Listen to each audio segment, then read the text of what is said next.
do some sketchy shit. Do-da, do-da, hope I get away with it. Oh, do-da, day.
Okay, I thought I had done this already, but evidently I have to click every button twice tonight.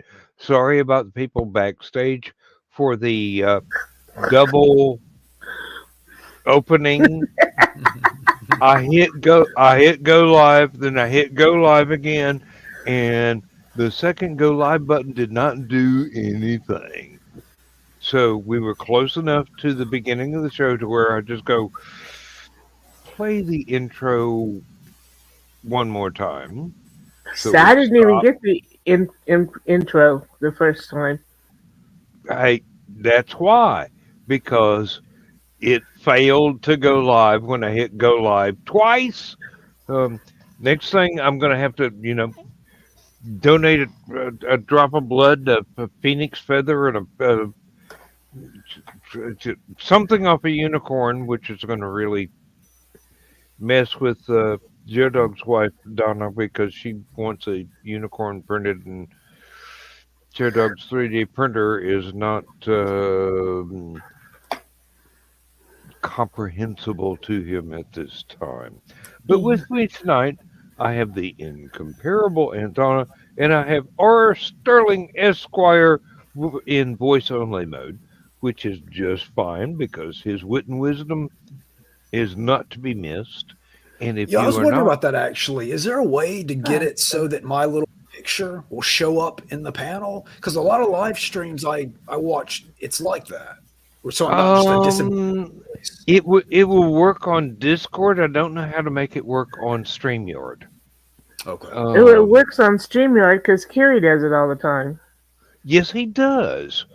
Evidently, there is a way, but it's on you. It's not Oh, it's something my I end. can do.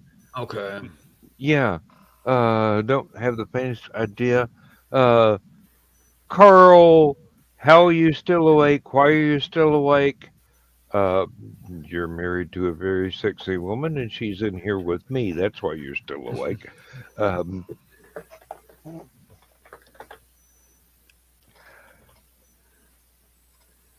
hey, I can only speak the truth, except when I lie. Uh, ask the other guy which is right. Um, Yeah, that Okay, little and or not Carl's llama sloth song. I get that stuck in my head so often. I find myself like humming that all during the week. well, yeah, because it's done to a very memorable tune. I mean, it's Camptown Races basically, but I'm going to show my age for a minute here. Is that you singing that, or is that just some viral clippy thing that all the that young is people? that is from a movie. Actually, I'm not. I didn't have anything to do with it except I stole the clip. Ah, Um, oh, and Paul Hosler is here. I hope I said your name right. I apologize if I didn't, but you try and say mine, and we'll be even. Um, So Carl thinks that there's a choice to not show camera. there might be.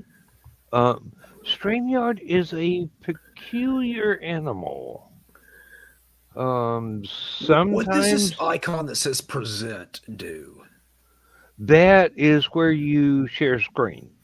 Oh, okay. So if you pull up like a clip from one of your shows, and I am being remiss because I have not mentioned that you are the mastermind between the Atomic Cafe videos on YouTube, Atomic snack um, bar. Atomic Snack Bar. Thank you, Cafe. Where We did don't I have get any that coffee from? here. Atomic Snack Bar. Yes, yes. Um, try the veal. It's in season. Um, arr. Anyway, if you haven't checked out Rob's videos, they are a let me not quote Mr. Spock here. They are a giant repository of stuff that you will want to know if you are in the least bit interested in um, 50s, 60s, 70s, 80s, 90s sci-fi movies, horror movies, um, and the in behind the scenes stuff. And the man can explain himself. I'm just talking. Um, The most important nonsense you will ever hear.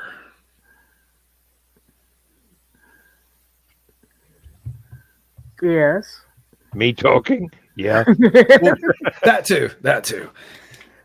Hey, g- I'm not going to go there. It's not the green room. Um, uh, oh, thesis. Thank you. Thank you. Um, when you Oh, first get on StreamYard, you can do a logo picture instead of camera. You have to do it before you enter backstage, though. Thought I had, Okay. but let me try it. Let me. Hey, it'll work. Okay. Let me try that real quickly. You might have to back out and then come back in. I don't know. Um,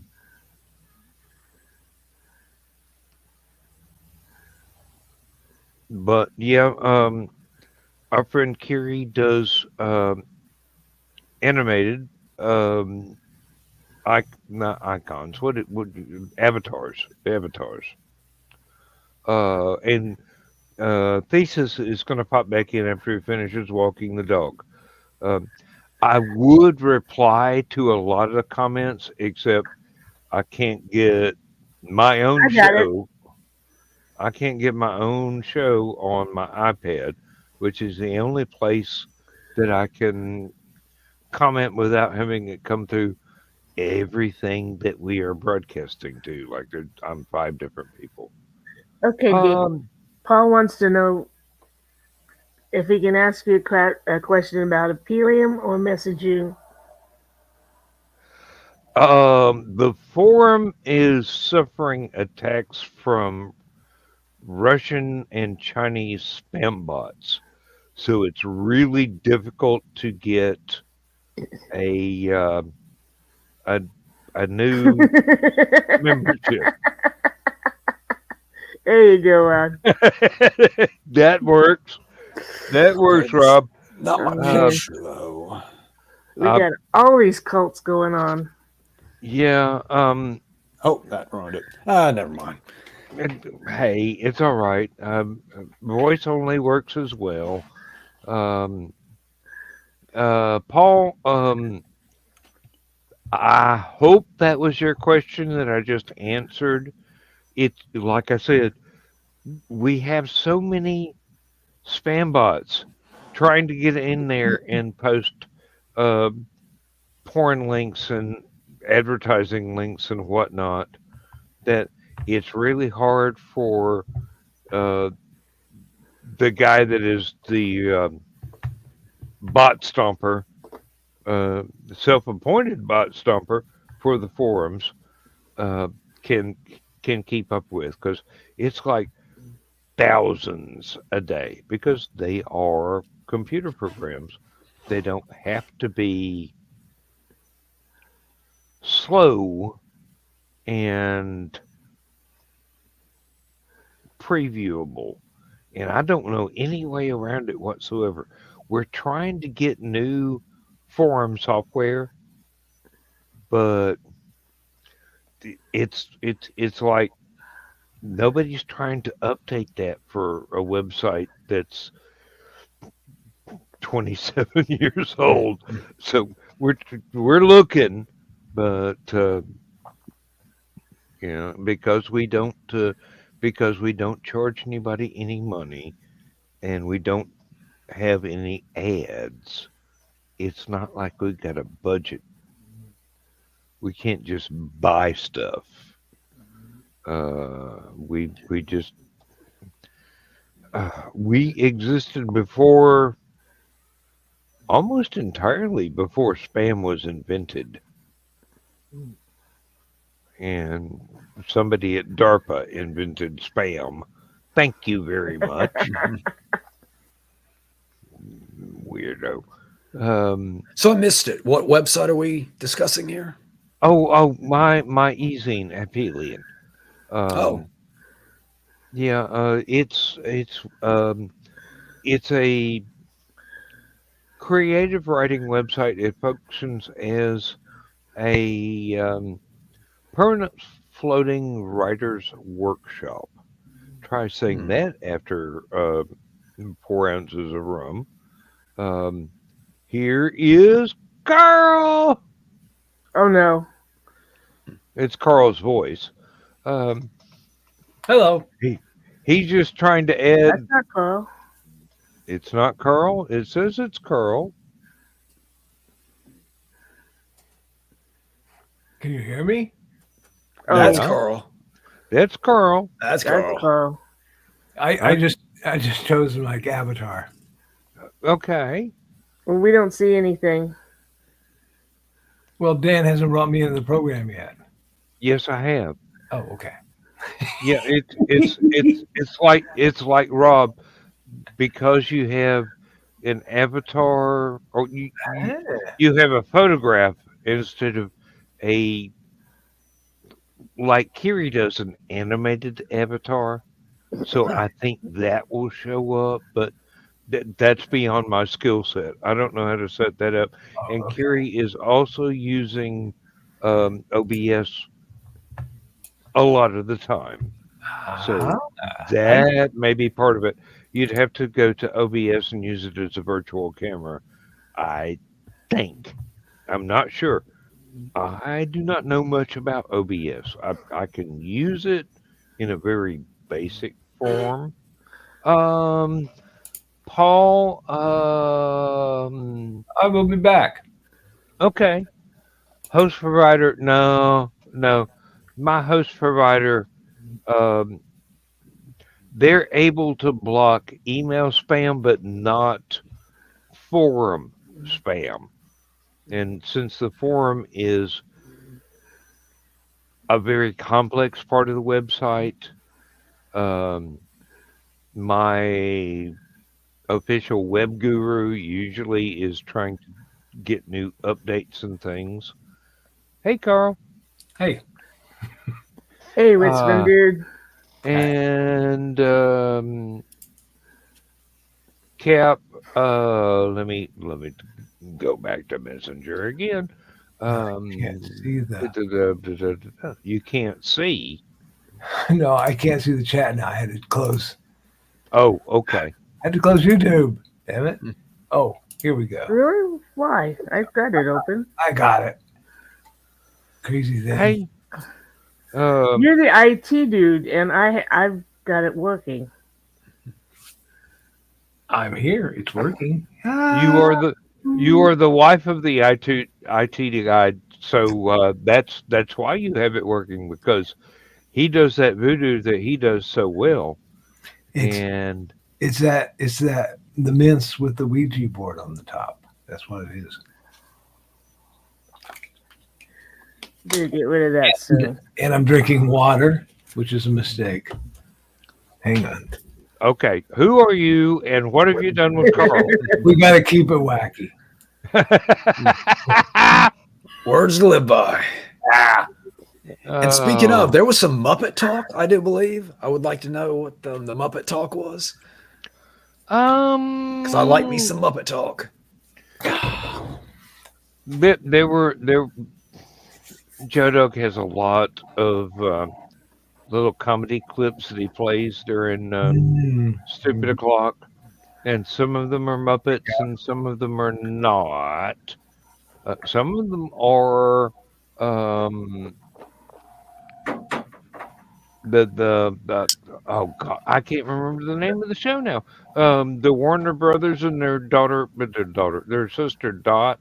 Animaniacs. Animaniacs. Thank you. He's quite fond of those. And I'm just Now we're That is awesome. I have always wanted a Fez. me too. hey, I finally got 2 of them now. So Nice. welcome to the Doctor Who and Brian K. Morris fan club. And now we have Richie with us too. So we are Hey, Rich. we are strolling through High Cotton, which is a rephrase of the standard phrase of that. But speaking of old timey type stuff, when we were kids, there was a guy. Was his name Moroccan Mole or something? He was on a cartoon, and he Morocco Mole. Rocco he was Mole, the- sidekick of Secret Squirrel. yes. Thank and you, thank you, Richie. And I wanted a Fez since I was that young watching that show. And so I finally, Doctor Who came on and he got a Fez. And so all of a sudden, now you can buy a Fez in America. How about that? So I got one. And then I was wearing one in our green room drunken rant thing a lot. And we were at a library selling books one day. And Donna comes back and says, "There's a guy over there who stole your stick." And I said, "Well, hang on about this a minute." And I walk over there. It's Brian K. Morris. Like, okay. And that's how we met. Yeah, and if people don't know, BKM is a very cool guy, Mm-hmm. and he is a writer like a lot of us here. And Andrew is up and coming as a writer. I'll tell you that right now. And I've read a little bit of Richie's stuff. I do believe I was given a sneak peek at something that I want more of, Richie. Dan, So you said did you this ever is read not that the green synopsis room? I sent you? This is not the green room, but Okay, just making sure. hey, it can get green room light. Yeah. But Now, because it's recorded, Yeah. we really don't want a proliferation of evidence around. Now that's tomorrow night. In the Secret Humor group, there's a link that tells you how to get to the Discord where we have the green room, and that is not recorded, and anything goes in there, and it often does. Oh, so that's where it is. Okay, I was wondering about the Yeah. green room. I hear Yeah, much about yeah. them. I put a link in there for you so you can find us tomorrow night. You would have Funny fun, story Rob. about Morocco. Uh-oh. Funny story about Morocco. I enjoy watching channels where people are doing stupid things to the cops, in front of the cops, and to the courts, and in front of the courts, and things of this nature, and the just desserts to which they receive. Mhm. So there's a group of individuals out there called sovereign citizens. There's a subsect of that called the Moorish sovereign citizens. Mhm. So a couple weeks ago, after watching a video, I'm like, I wonder, what does the Moroccan embassy have to say about these people? There you go. So I sent them an email. They have not replied. But, basically, I'm like, I'm not trying to troll. I'm not trying to be, a jerk or anything like that. It's just with these people, I was wondering, what is the Moroccan embassy's policy on these people? Do you even recognize them or anything like that? And again, I haven't received anything from them. But then again, that was a week, maybe 2 ago. Oh, yeah. And as we know, everything has to go through so many channels when it comes to the government. Yes, So indeed. they might have to be checking and double checking. And can we reply to this guy? Do we ignore this guy? What's going on? But I like, what better place to get the information from than the actual Moroccan embassy? There you go. Do you accept these people? And is the Treaty of Peace and Friendship really what these asshats claim? I said it in nicer language in the email because I wanted to reply. Yeah. Hey, man, You I have don't to be know. diplomatic when dealing with diplomats. Yeah, I don't know how the internet situation is in Morocco. They may have to print it out in another country and write it over to them on Camelback. I'm not sure. Have it translated. Mm-hmm. Yeah, it's got to be translated. Well, I figure that the Moroccan embassy in the U.S. would have internet. Oh, okay. Yeah.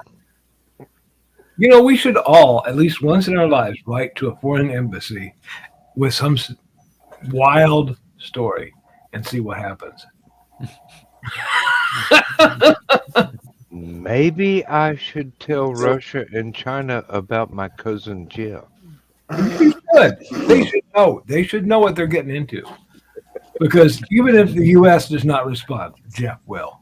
There is a redneck in Kentucky that is a dangerous person on an international basis.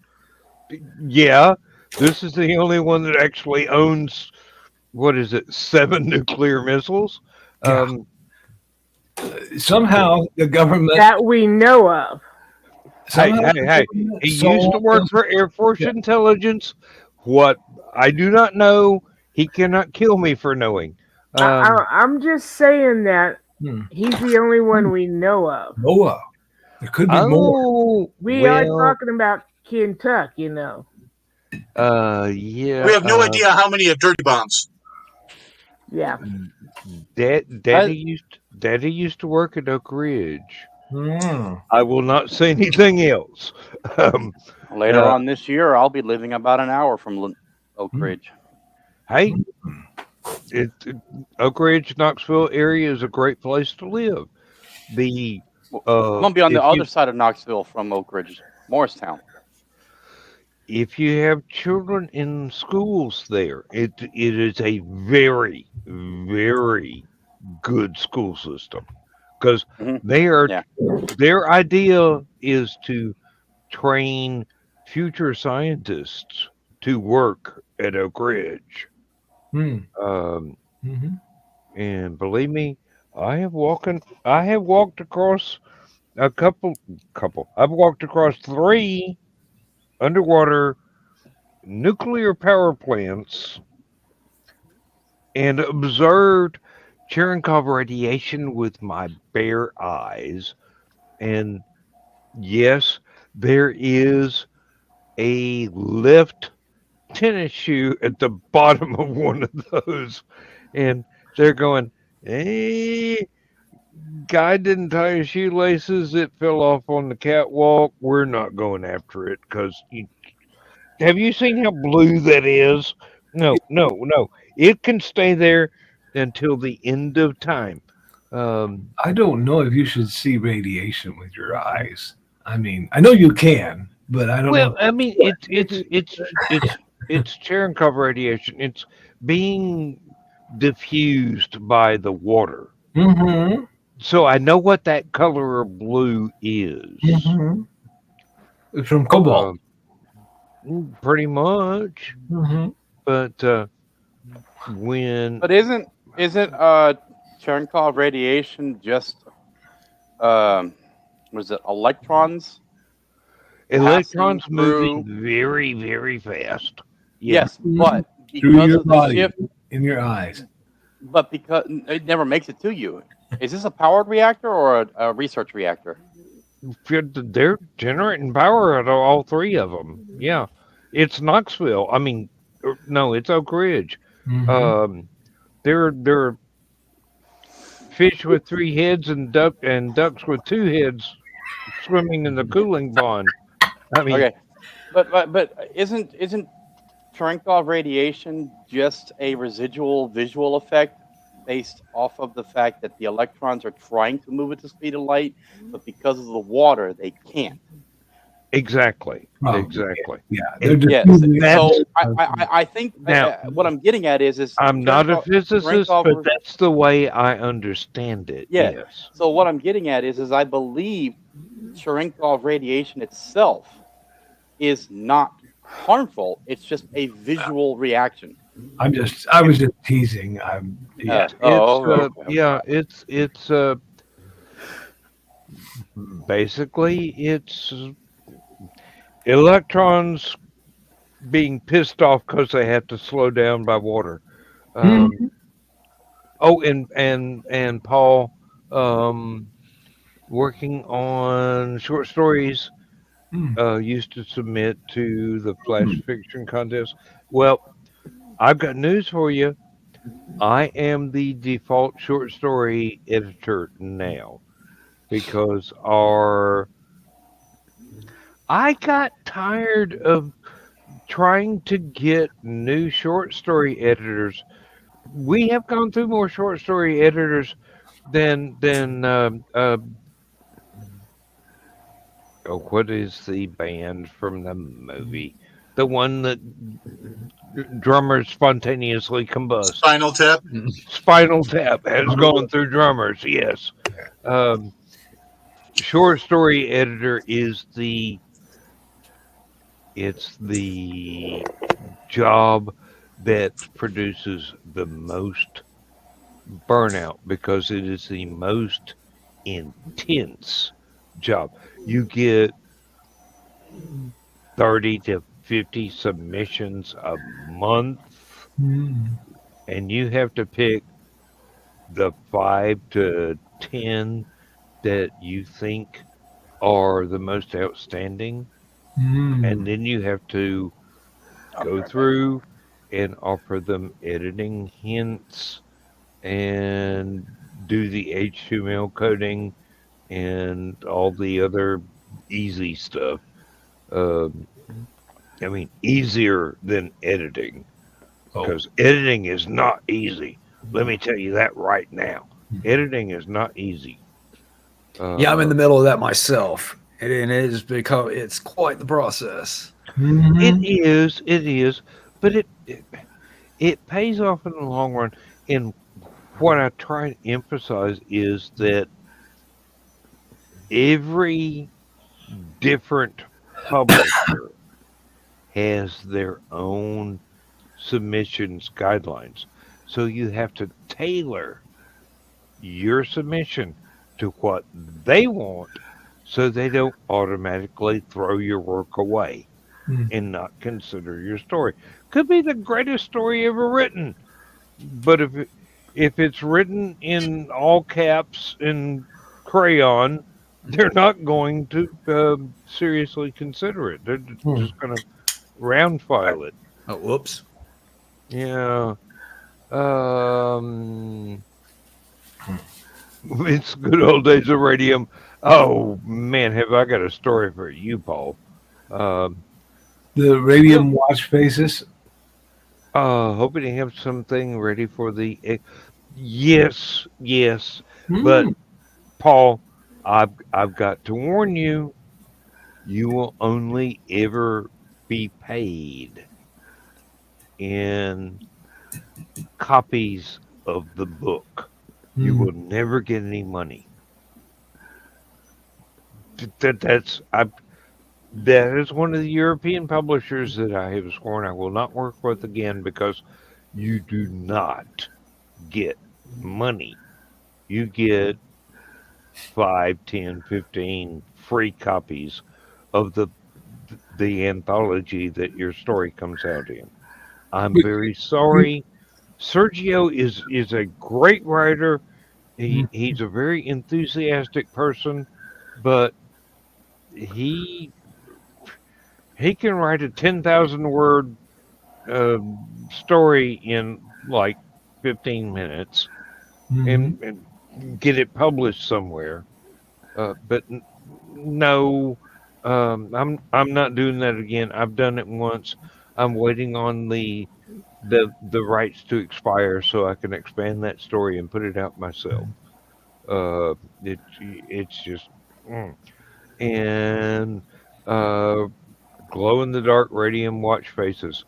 I used to buy gasoline for my car at the most radioactive site in Georgia because it was a place where they made um, radium watch dials, or you glow in the dark watch dials, and there were lots of health issues there. Hmm. The Although now it's the watch dial factory has been demolished. hmm, The state has cleaned up all the radioactive debris. sure. The gas station that replaced the watch factory, oh, that was good gas because you didn't have to look at your fuel tank. You didn't have to look at the gauge on your fuel tank to be able to tell how much you had left. I mean, you just look back and, hey, it's still glowing green. We're good to go. Um, but Yeah. nowadays, it is a McDonald's. Yeah. It's a radioactive McDonald's. That's good. Yeah. Really, they don't even pay for street lights. The entire restaurant is just lit up. We just leave the burgers out overnight. They cook by themselves. It's fine. You'll be okay. You'll be okay. It's The no more fries are unhealthy. really good though. It's no more unhealthy than any other McDonald's. Yeah, that's true. You know, hey, those gals that used to paint the numbers on the car, Exactly. Yeah. they would paint it on with a fine brush, and sometimes it would get unraveled. And one of the gals had gotten a habit of licking it in her lips, and then painting, and then licking in her lips and painting. And everybody else saw her do that and thought, "Oh, I'll do that too," until their faces started melting, and they started getting all kinds of Turned out to be an unwise work safety practice. Let's just call it that. Oh yeah. And That's the way real artists though do it with their paintbrushes. So how did they didn't know the difference. Oh no! In those days, radium was our friend. Lick it. It's fine. You'll be okay. That's what we say about men too. One can only hope. But anyway, really, I'm going to need more liquor now. hopes and prayers, friends. Hopes and prayers. In the bottle, that is. I'm sorry. Ketchup and liquor. No. If I may, while we're on the topic of radiation, I just went down the rabbit hole of one of the famous incidents of X-ray machines that had a software glitch that wound up killing people. Do y'all know about that one? I know about the one that was That super special machine that was all software controlled, and it had a fatal error in its memory that actually wound up becoming fatal to people because instead of like a 5,000 millisieverns, whatever that word is, dosage, it was issuing over 50,000 or some number. It was fatal. Holy moly. Oh, it was skipping a decimal point. Yeah.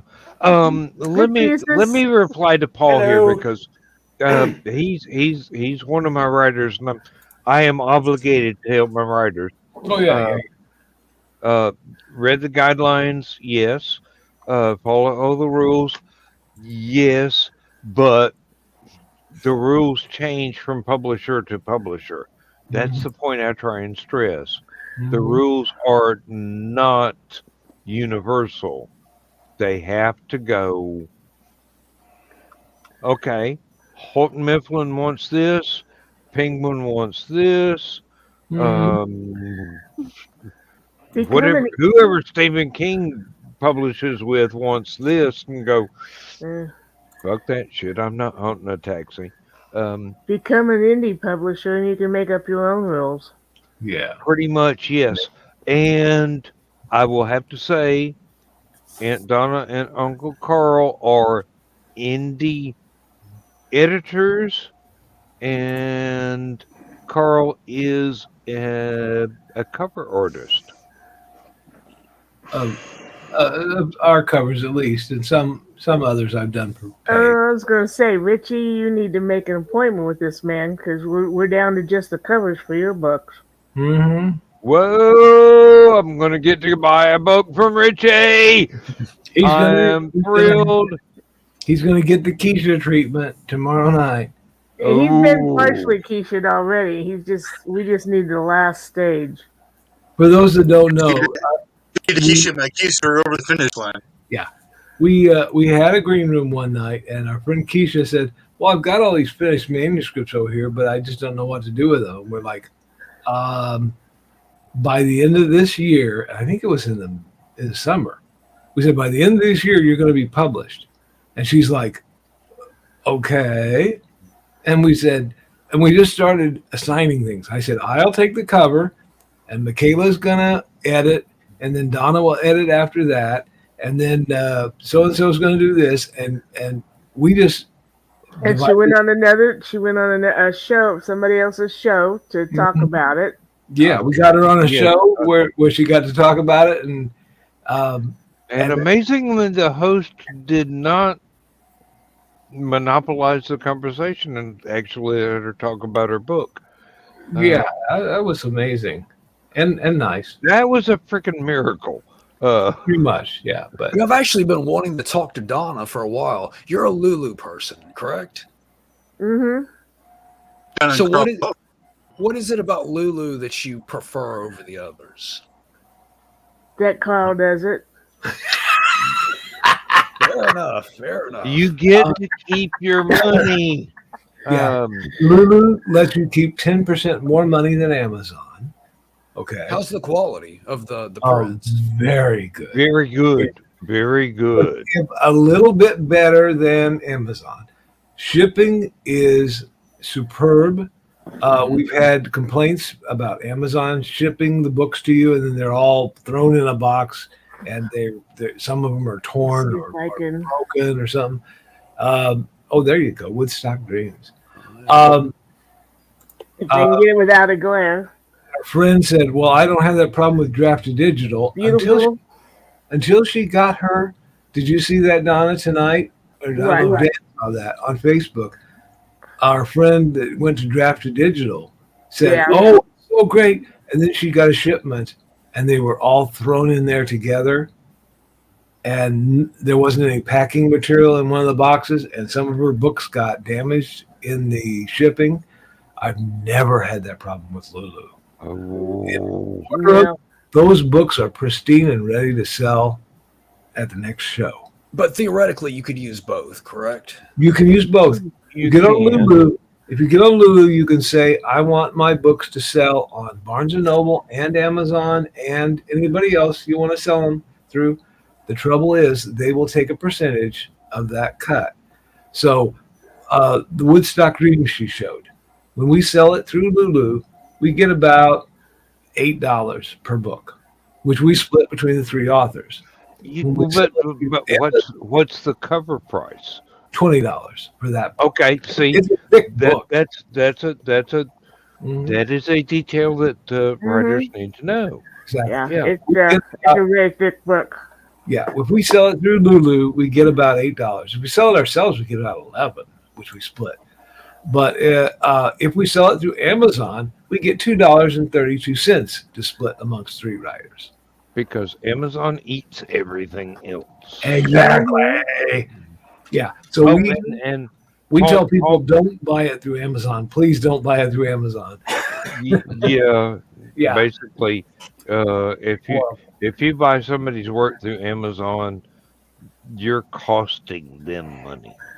Well, one of my books, actually, I do lose money every Amazon sale I make. I end up losing 50 cents. What the hell? So I stopped going through them. I just say, no, Lulu, and I'll sell it through shows. And I sell more at shows anyway, because our sparkling personalities,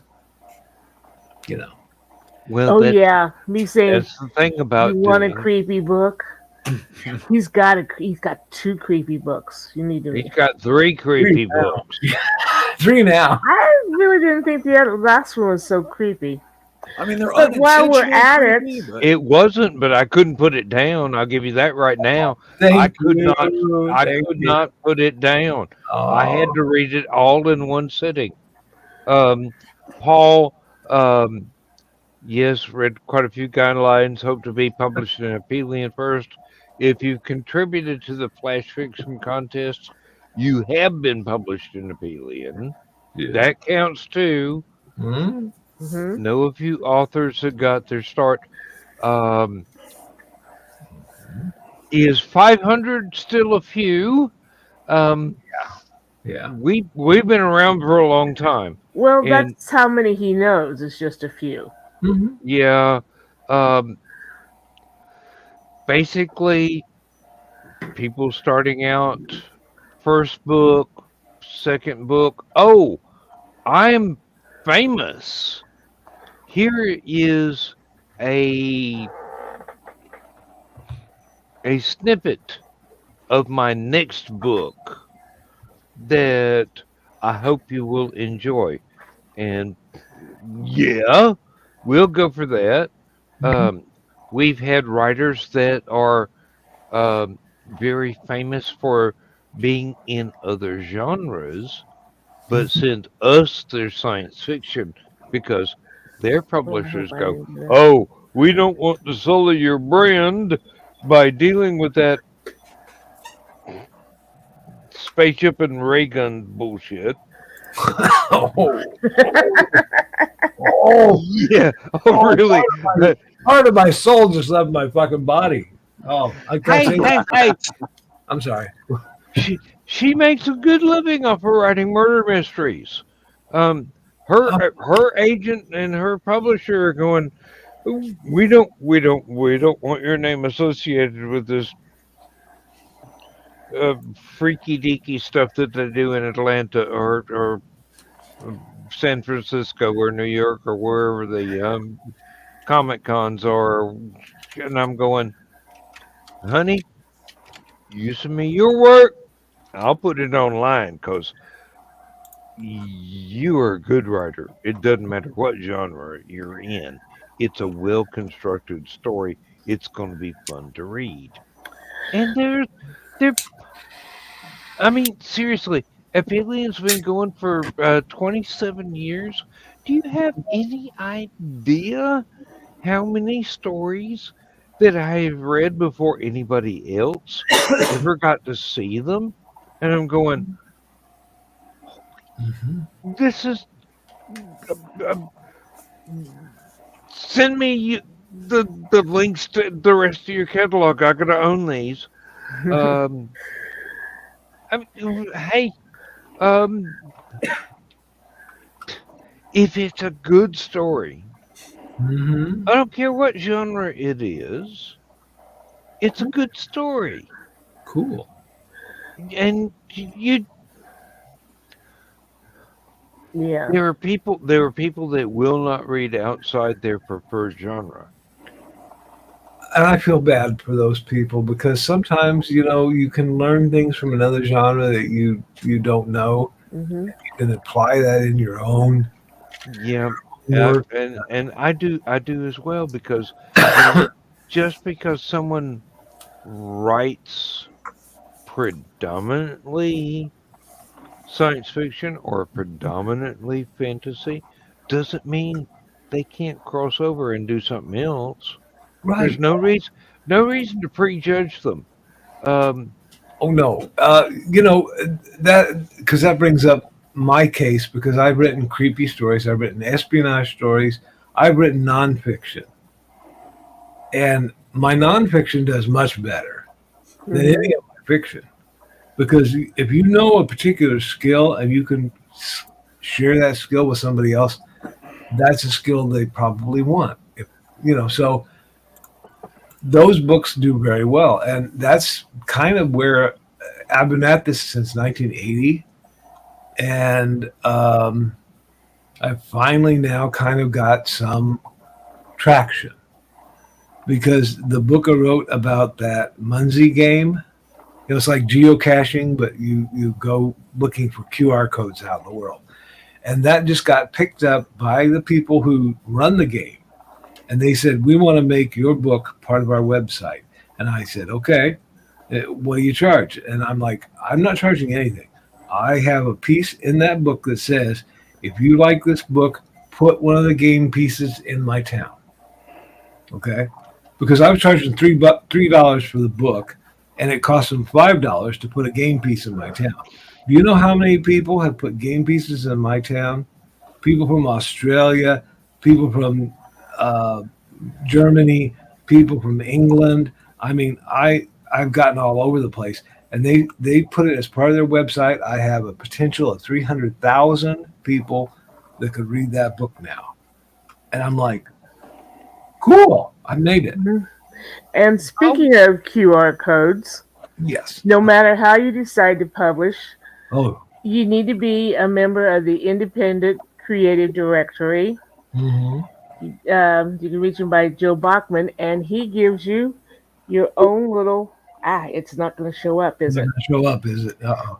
Oh, it's a QR code, and it's only $40 for a whole freaking lifetime. Mm-hmm. You get mhm. access to a blog, you get a calendar that you can see what other people are doing, that you can put what you're doing on. I'm going to be at this book show. Come see me.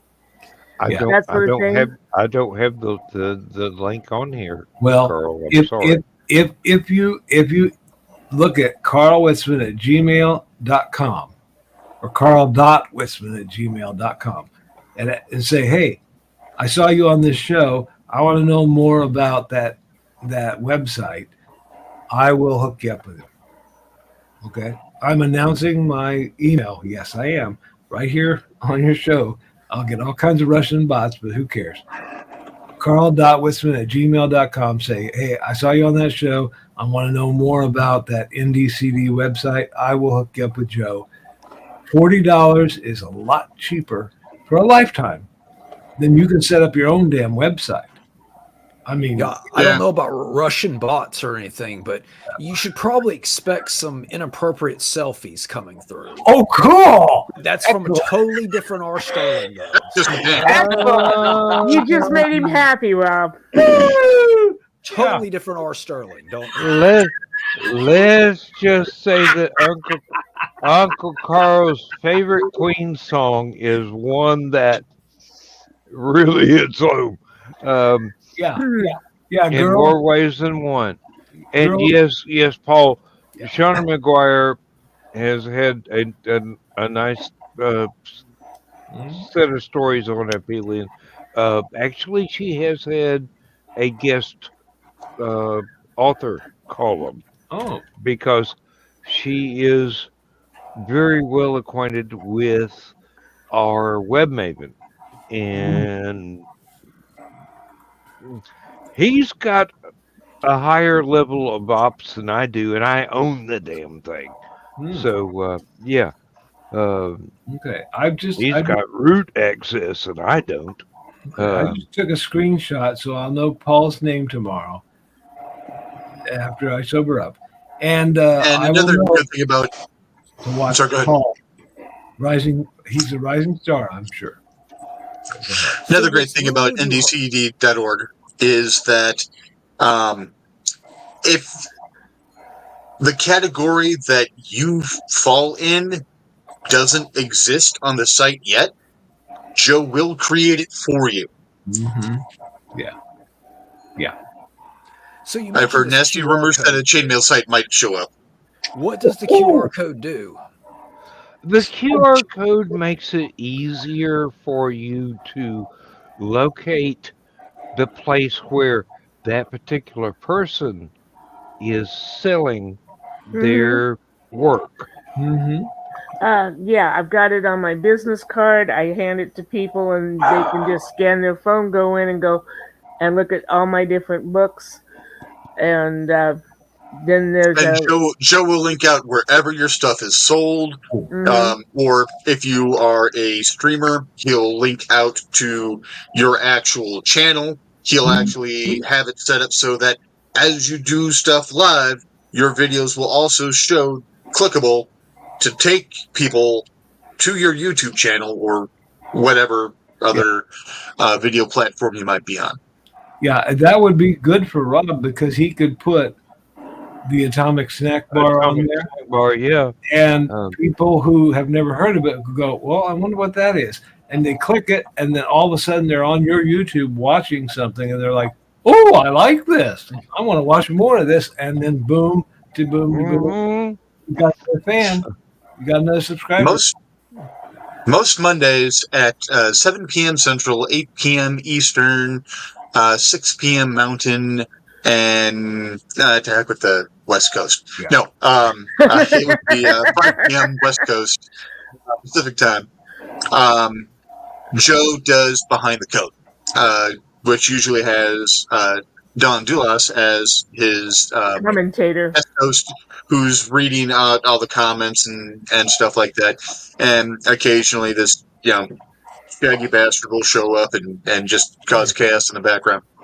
But anyways, where if he doesn't have another coding project, you'll see him adding people to the ndcd.org website. Yes. And again, that QR code is beautiful because, people can scan that, they'll go there, they'll see everything you've got to offer. Maybe, not just your books, maybe not just your videos. If you're in several different categories, and it's not $40 per category per lifetime, it's $40 for you, no matter how many categories you're in, for life. Forever. As long as Joe Bachman lives, may he live forever. I'm working on that. I'm working that. And whoever he curses to take on his duties, do you know how hard it is to find a unicorn that is frisky with the? I'm not even going to say it. It's not the green room. Yeah, stop that right there, Dan. Stop that thinking right. All right. I'm going to go down the hallway. Okay. I think Thesis has got some work from NDCD, or at least from the convention we had, right? Well, actually, when I was going to go down the hall, I was going to leave Thesis in charge. Oh, okay, good. He is one of those people I really want to support so much and so diligently. Good. I believe in you. And Thesis is going, oh shit. as a martial artist, that means he is an athlete, which means Stan becomes an athletic supporter. We could use more of those, though. You know, it's definitely important to have. Yeah. Have you seen those new men's underwear that are actually called ball sacks? Oh, geez. No, but now I'm intrigued. It's got a pocket for everything. Okay. Yeah. It's got separate pockets for everything. And I'm like, as long as it's got a pocket for my little buddy and his two best friends, I'm happy. oh, you got I don't need any other pockets. these have separate pockets for them, so they don't get all sweaty. For more, yeah, and for more support. And I'm like, they've And been that together. separation anxiety. I know. Yeah, that's what I was thinking. You know, hey, we've been together for a while. You know, what the hell? Oh, sorry. Has his earphones on.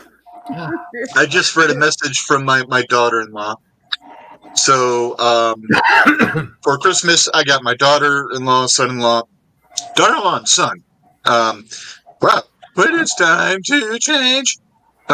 Anyways, my daughter-in-law and son, and then my brother-in-law and sister-in-law gift certificates for Fogo de Chao, which is an all-you-can-eat Brazilian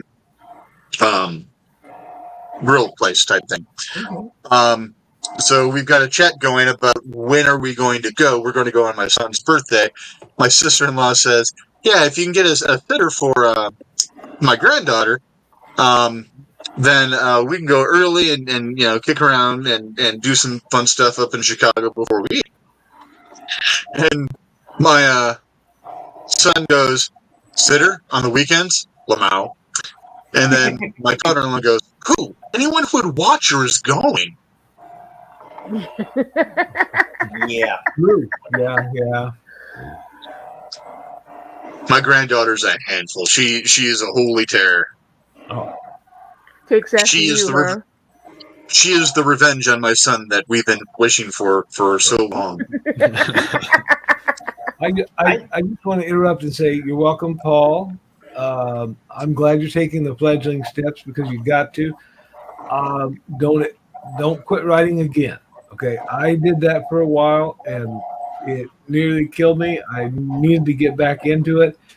I'm now at the point where I'm stepping back from writing a little bit because I'm kind of out of ideas, and I'm gonna publish some works that I did some time ago,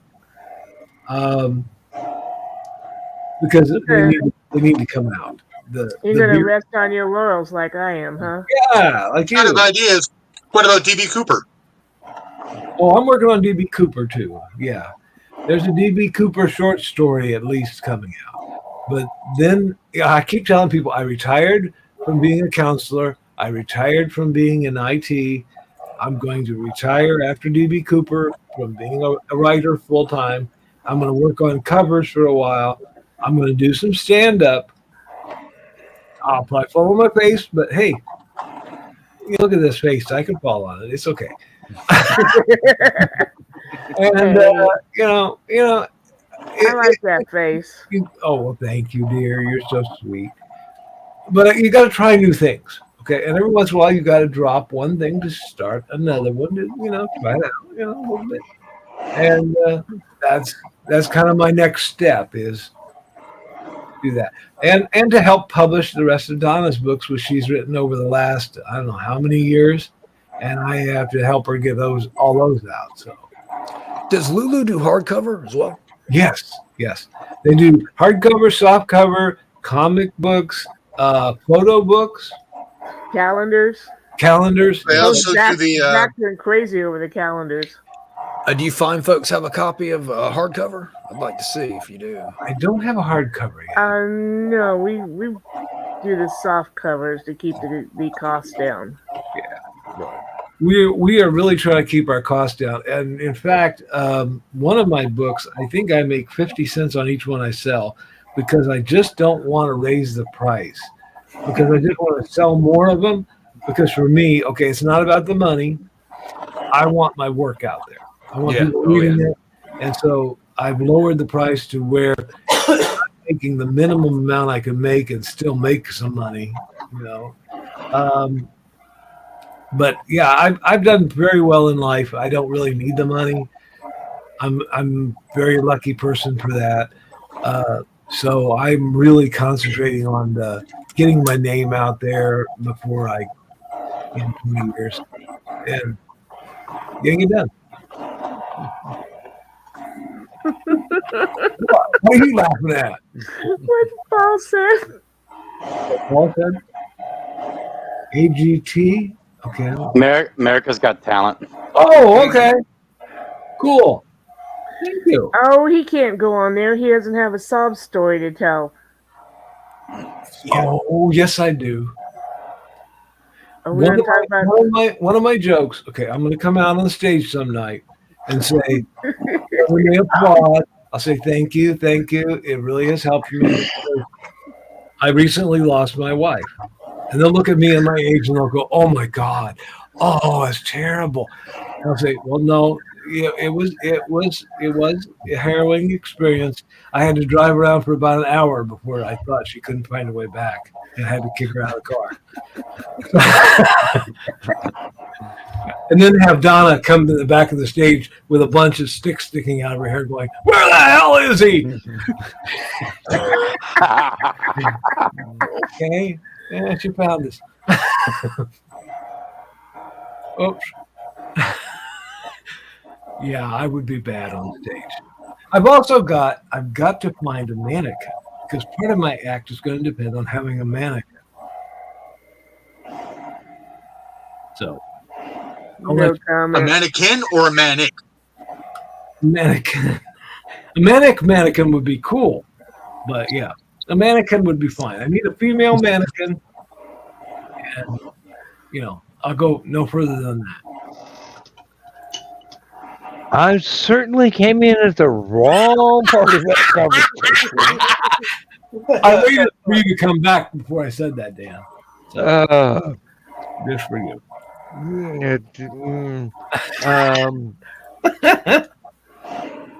Just a mannequin Monday. Why I was just looking at Carl's stuff on Adrian Barbeau right now.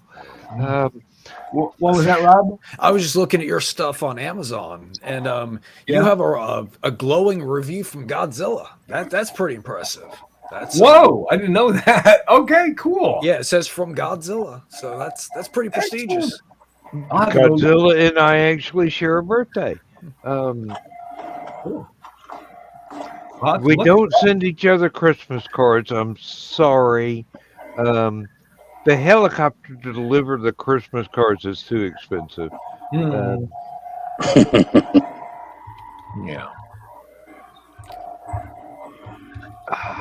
It's on the Mad Gasser. Mad Gasser? Okay, cool. Mad Gasser cheerleader. Yes. Based on a true story of the Mad Gasser of Mattoon, who in 1942, I think, was gassing people in their homes with a gas that would make them so they couldn't move. And then he'd run away, which is like, to me, as a psychologist, I was like, that's weird, okay? Why would you gas somebody and then just run away? There's no motive to this. And so I thought, what if there's a copycat guy who does have a motive? And his motive is pretty weird, okay? And so that's why Donna says, would you like a creepy book? I do. That's where the cheerleader part comes in. Yeah. So yeah. Okay, Paul. He can go back and get it, Paul. Let's see. J.E. Deegan? Yes, J.E. Deegan does have stories on Aphelion.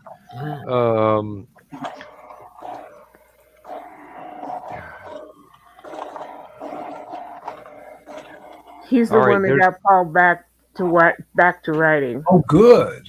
Yes, good. Cool. Really. So is somebody hanging out at a Kinko's? Because I keep hearing what sounds like a copy machine going. or print, Rich's print. I bet you I know what that is. Richie has a 3D printer going. Okay.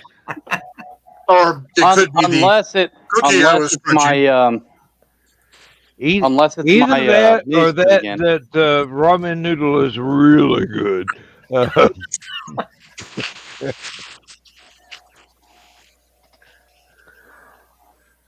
Oh shit! It's a crack.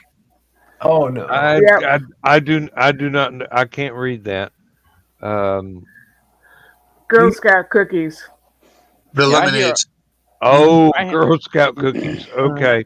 Okay. Yeah, ours would have Thank been you. done a long time ago. Thank you for translating from postage stamp to something comprehensible. And at my age and my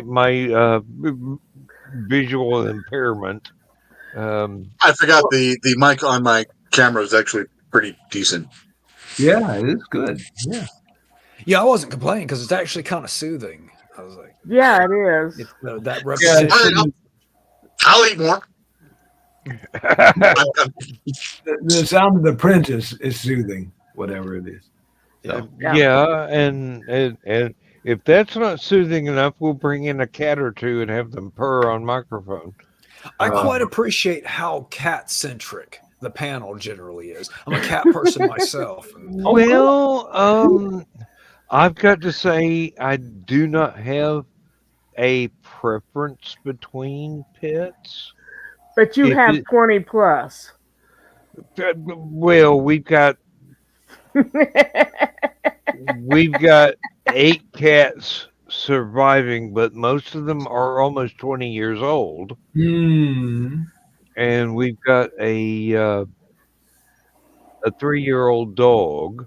We've had a 22-year-old poodle and almost an 18-year-old beagle and I don't remember what my wife decided the breed was. I think it's a hoverwort. It looks like a cross between a poodle and a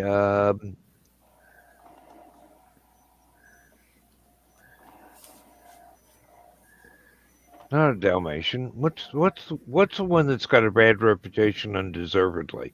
Rottweiler. Rottweiler. Yes. Rottweiler. Yes. Rottweilers, pit bulls. Exactly. Yeah. I got 2 min pins. Rottweiler attitude packed into Chihuahua bodies. Yeah. Well, this was poodle attitude.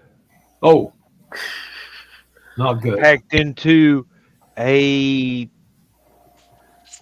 Screw you, American big dog. a heat shrunk Rottweiler. And oh wait, no, there was another one that was even closer. They're about the size of cows. I don't know what the breed is. It's Great Dane? No. Rottweilers are damn near the size of cows. Yeah.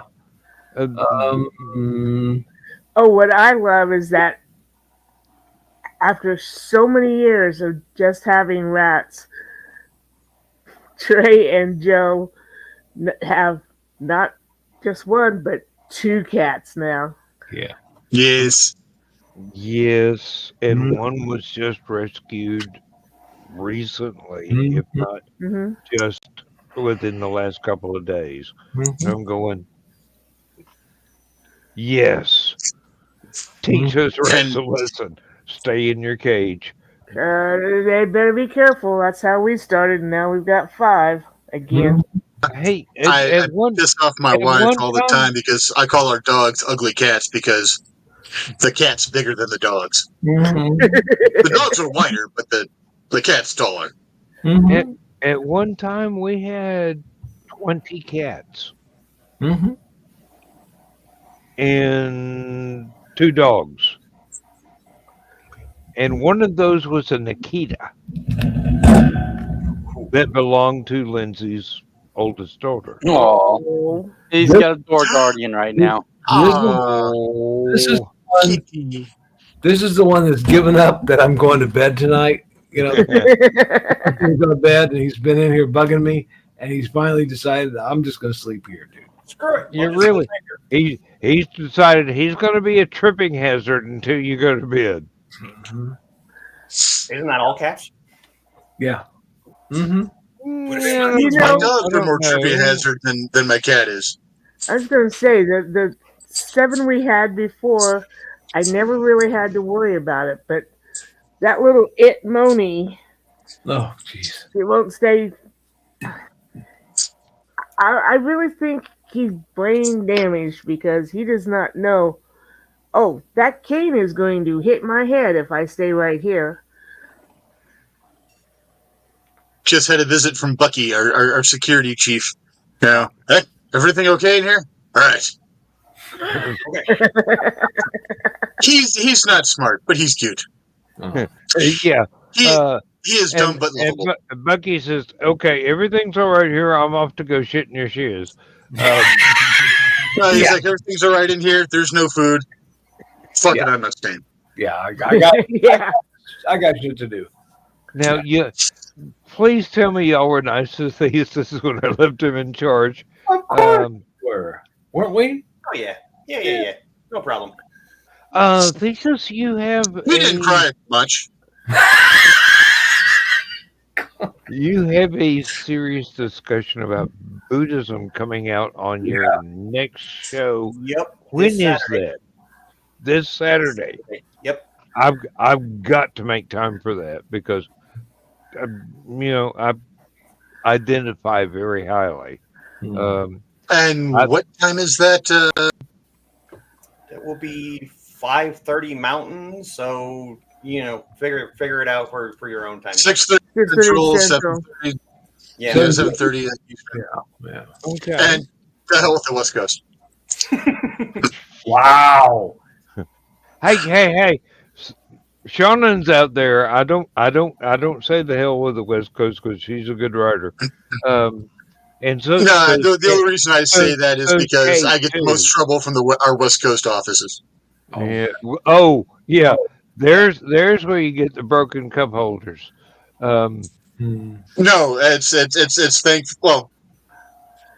No, the broken cup holder was New York.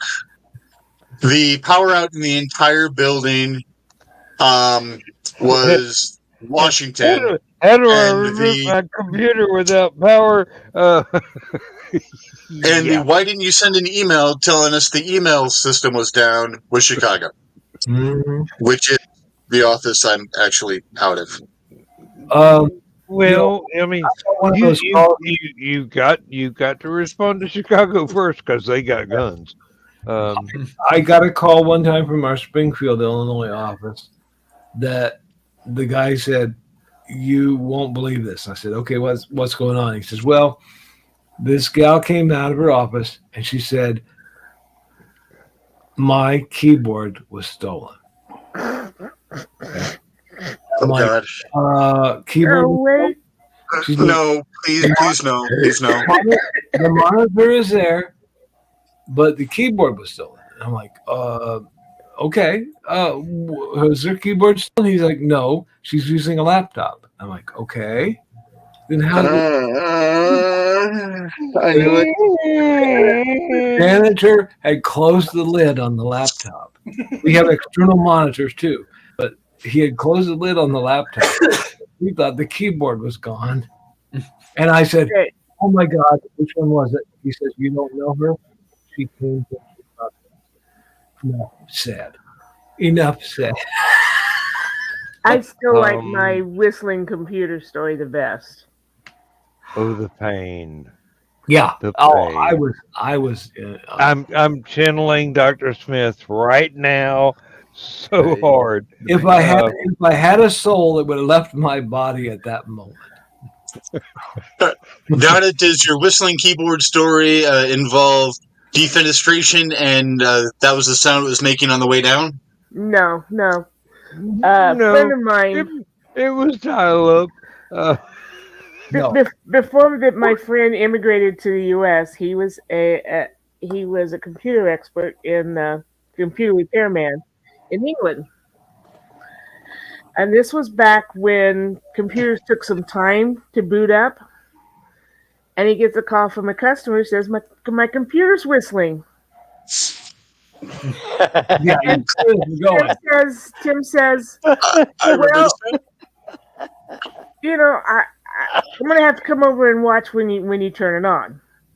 So he meets them in the morning. They go in. The guy turns on the computer, and being British, goes and puts the tea kettle on. And just as the computer boots up and turns on, the tea kettle whistles, and Tim says, "I think I see your problem." You're an idiot. That's what your problem is. Yeah, there you go. There's the ID10T error. Yeah. Yep. Yeah. Yeah. Yeah. London style. No. I've got to say, I highly recommend Thesis' show. Mhm. Please do watch. Yes. If you That's like this weekend, isn't it? if you like sharp pointy things and wit, this is the guy. And a cute face. Oh, Well, that's a matter of opinion, but all right. hey! I know when Aunt Donna has a crush. And I like Carl's my going, reverse harem. Yeah. okay. That's what it's technically called when it's one woman, many men. A reverse harem. Okay. I thought that Learn was. something new every day. I thought there was a special word for that. Actually, There is if Um, there's a marriage involved, but if there's not a marriage, I'm not sure that there's. no. Yeah. I No, thought there was. there's a I thought there was an Arabic word for that. Oh, let me. Oh, the Arabic word is probably unflattering. Unflattering. Yeah. Roman. No, I don't think that's right either. Yeah, for that next show, even though it's not humor related, Thesis, you might want to go ahead and put a link on the humor group because we allow one, non-humorous thing per month. Some people abuse it, but I got on her for that. Oh, and please put a link on Aphelion too, because I would like for my readers to be able to get into the philosophy and sharp pointy things that you present. So, That's you'd be amazed at how often those two groups interlock. No, I mean, wouldn't. seriously. Yeah. And besides, if Kent had had a sword, he'd have been much more persuasive as a philosopher. Emmanuel Kant? Okay. Yeah. He Well, he shares my couldn't, birthday. but That Manuel Kant, Betty Page, Jack Nicholson, Glenn Campbell, and Nabokov. that's okay, that's an Aphelion story right there. well, there you go. There's your starter. Oh, and, There's and another Robert writer's Oppenheimer. prompt I haven't written up yet. Oh, and J. Lord. Robert Oppenheimer, which I always have to laugh that they chose the father of the atomic bomb's birthday to be Earth Day. That is weird. And the poster child for Earth Day is Betty Page, I hope. Better not be Jack Nicholson. Here's Johnny. No, here's Betty. Oh God, that would be a perfect thing for. Oh, thank you for allowing me to corrupt the minds of young America. Joe Dog would be proud. Seriously. Okay. Okay. Wow. I did just take the pain patch off, so I've got to Oh, okay. dip Hey. into Grandma's rheumatism medicine again. Dan, I've got another writer's thing here going. Oh. I heard a gal today on YouTube. She was talking about people who said, "Oh, I haven't sold anything. The market must be saturated." Okay, and I'm like, okay. No, the market is not saturated. Okay, I used to think that too when I was a young writer starting off. That okay, maybe there's just too many books out there, too many stories out there, too many people have done them before. No, you will do it differently than any other writer. You could take the same story and say, okay, two lovers, star-crossed lovers whose families are in a feud.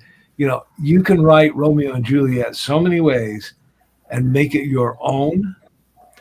It's not saturated. And if you look behind me here, there's a bunch of books here about memory. Okay.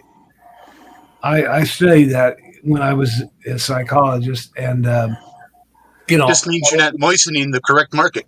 right, exactly. And if I look up there, I probably got like 30 books on memory. So thinking that if I write a book about memory, it won't sell because there's too many books about that. No, they're not.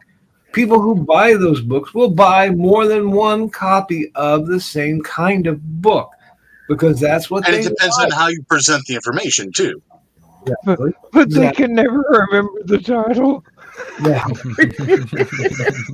That could be. And that's why I have a database that I take with me. But my whole point is, people will buy more than one spy novel. They'll buy more than one romance. They'll buy more than one science fiction story. Don't ever think it's been done and there's too many of them, because it won't happen. Everybody will buy everybody that writes a story brings a unique perspective to it and writes it in a totally different way than anybody else. And this ties back into the writer's prompts at Aphelion.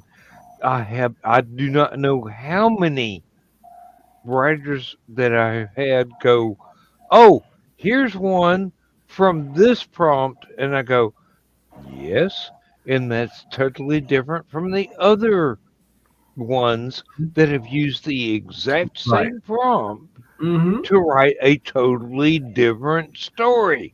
Yeah. That's why the prompts are there. Exactly. Yeah. And that person that buys that spy novel probably primarily buys spy novels. Mm-hmm. Yeah. Person generally sticks to maybe 2 or 3 genres. Mm-hmm. Yeah. Maybe 2 or 3. Yeah. But look at mainstream romance. It is so formulaic, it's not even funny. You're filing off the serial numbers, and you're painting the shutters green instead of red. Mm-hmm. Unless Michaela's writing it, in which case you're going to close them shutters and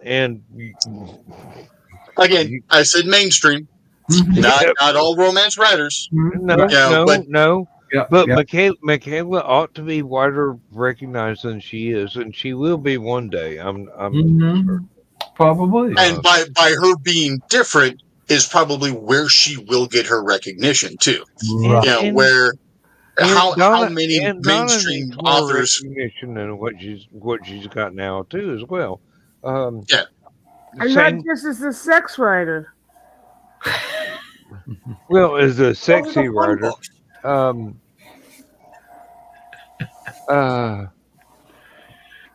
Yeah. Did I say that out loud? Yeah. Yeah, I guess I did. So that was your outside voice, Dan.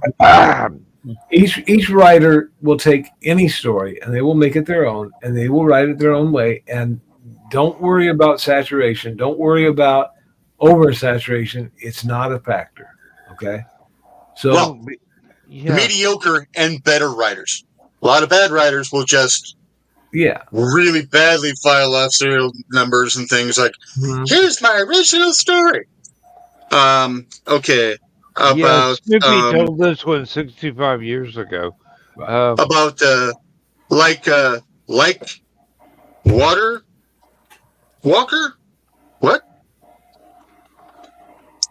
And his sister Countess. Yeah. Oh, I see what you're saying. Yeah. Yeah. And I don't even watch TV.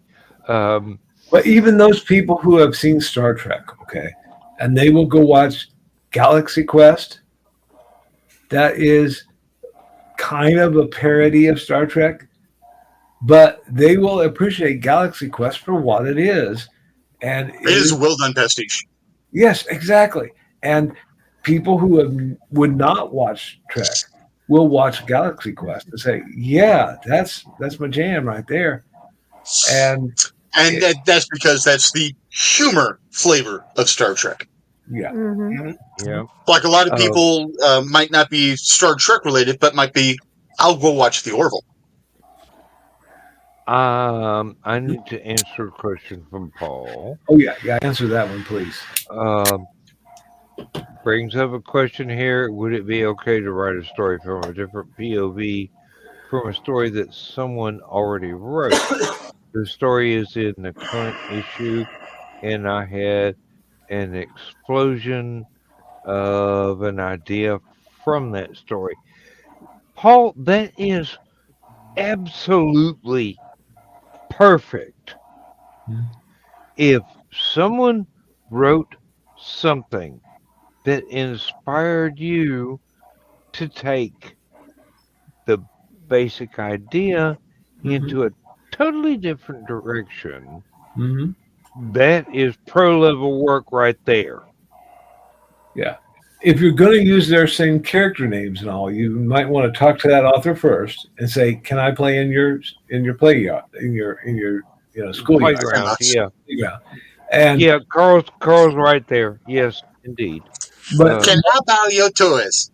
Most people will say, "Wow, that's quite a compliment. Thank you." Some people will say, "No, I'd rather you didn't. That's my idea. I'm blah blah blah blah blah," and then just say, "Okay, fine. I'll back away from it." Some people. I left my ass off if it's Bachman's. I'm sorry. I left my ass off if it's Bachman's. Yeah. Hey. Because his story does give a lot of potential for other people to go, what about this person here, David? And it's it's a well written story. Yeah. You know what I would like to see is something Trey wrote using Joe's premise in that same story. That could be fun. Yeah. It would be. And I bet she's never even thought about it. Yes, it's Bachman's story. Okay. Yeah. You are justified there, Richie. You are absolutely 90%. Do you know Paul? Paul, the guy that we were talking about that runs Indie CD that we were telling you $40 for a lifetime membership. That's the gentleman. That's the guy that wrote that story. So you need to contact him on Facebook or whatever, wherever you go. Find Joe Bachman, talk to him about that because he could get you fixed up both ways. He'll get you on Indie CD, and he probably would be okay with you using that story. Oh, I bet he I'm 90% sure he will. I mean, Joe is a very, my toys are your toys. Enjoy. Why is Dawn not here for me to embarrass? Joe Bachman can get you coming and going. Yeah. Oh, I so green room myself right then. Yeah. One of the things, like when I wrote the Mad Gasser Cheerleader, okay, I wrote one story that happens in the 80s. The sequel to it happens right now, okay? And one of our friends, the guy in the fez, BKM, says, well, what about the intervening years? You left 40 years in there. And I said, yeah, that's for other people to write. I'm not going to write those 40 years. Mhm. If you want to put something in there, do it. I want other people to pick that story up and say, okay, yeah, I can write something in that vein. Mhm. And, you know, if you want to send me $1 after you sell a book, cool. If you don't, okay, fine. I don't care. As long as I get some credit for having originated it. Thank you. Because I'm not in it for the money. I'm just in it for the fame and the groupies. The Right. groupies. So, Yeah. Oh, Like, I had as soon as I somebody. find out what planet groupies come from, I'm moving there. I had someone. yeah. There you go. There you go, Thesis. Yep. I did not forget you. the stuff I write, 90%, I don't care if other people play in my sandbox. There are a few toys that I'm like, no, mine. Mm-hmm. Yeah, sure. Yeah. But generally speaking, I mean, yeah, it's I write universes to have fun in and see where other people can play. Mm-hmm. In fact, the main character of the hunt was actually birthed in a shared universe that a bunch of us were going to, write a story, pass it to the right, and see where someone else wanted to take characters and things from that story and go somewhere else. A round robin. Not necessarily Yeah. in one connected world, but each story was its own thing, and basically it was 12 different worlds that we were playing in. It's, we'd write, pass over some, we'd get someone else's story and, tweak from there and stuff like that. So, Brennan, the hunter, was actually based off of that original story. That is a very, very good writer's group technique. Not And really. I did say that correctly. To do a round robin story, and it can be a whole lot of fun, and it can blow up in your face like an atomic bomb. But it But can also teach you to share and because what the number one problem and that many writers have is, no, I wrote these words. I do not want to kill any of them. They are a secret to me. And doing something like that, you have to learn to let go. Beware of writers that go, no, my words are written in impenetrable stone. They are immortal. They are final. You cannot edit this. And I'm going, dude, most publishers would call that automatic round file. You will if you're not willing to be edited, because everybody needs editors. Even editors need editors.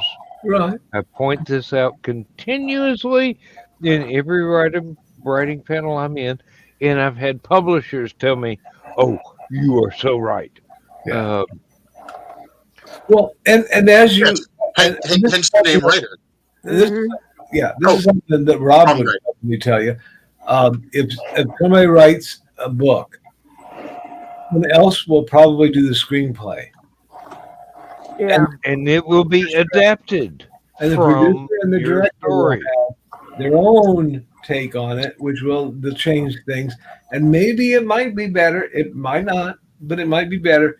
And as far as me, just write me the check and say, okay, I want to use your story in a book or a movie. I'll say, okay. And then after that original screenplay, you're going to have 6 other writers do 7 other adaptations or adaptations. And then finally the director's going to throw it all out the window and go, I'm doing it this way. Mm-hmm. Director's cut, yes, indeed. Yeah. Or the producers, one or the other. It won't be what the original writer thought it was going to be, but if they're fairly paid, they probably won't care because their name is going to be on the screen, and they will get a check, and they'll say, "That's good enough, thank you. I'll write another one now." And you can. I thought he was just a little green blob of clay. Yeah. But now you need to see him. Gumbo. If you are really lucky, the adaptation of your script is going to be by Alan Dean Foster. Believe me, the man does quality work. Hey, he can turn out 50 books a year because he writes that fast. But I wish I could, but no. He used to them. Yeah, well, he's a bit younger than most of us now. He's about Thesis' age, but still. I just shared something. You did. Am I going to regret showing this? No, that's Alan Dean Foster. Oh, okay.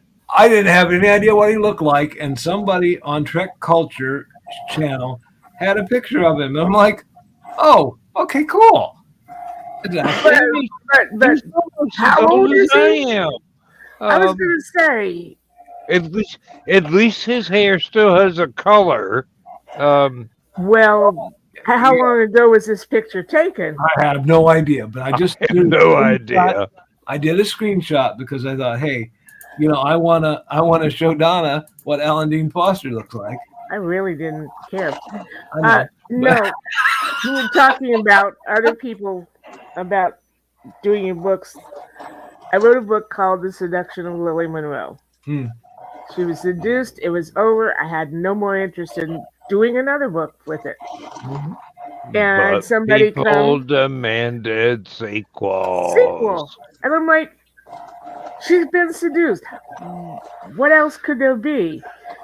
And this one person's like, well, you could go with the two little girls and when they were teenagers and they could do this. You've got the story. You write this.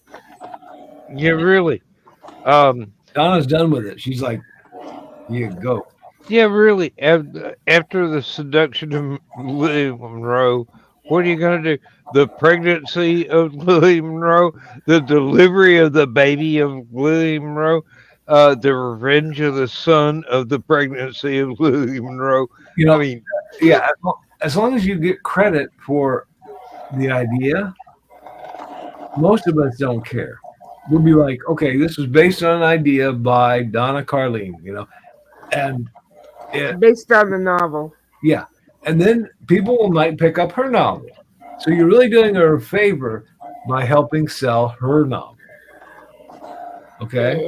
How many times have you read something and you said, this is based on something else? Oh, I want to read that. It happens. Or watch a TV show or a movie that says based on the novel of. Mm-hmm. And you're like, oh. Let's see here.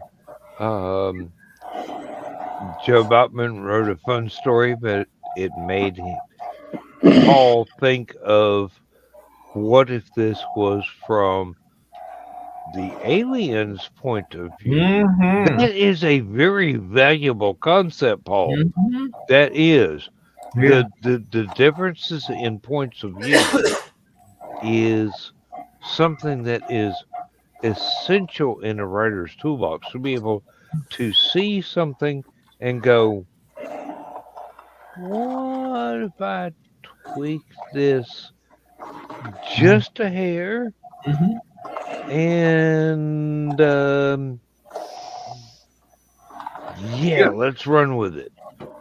They actually have a category just for werewolf. Where has a category for werewolf?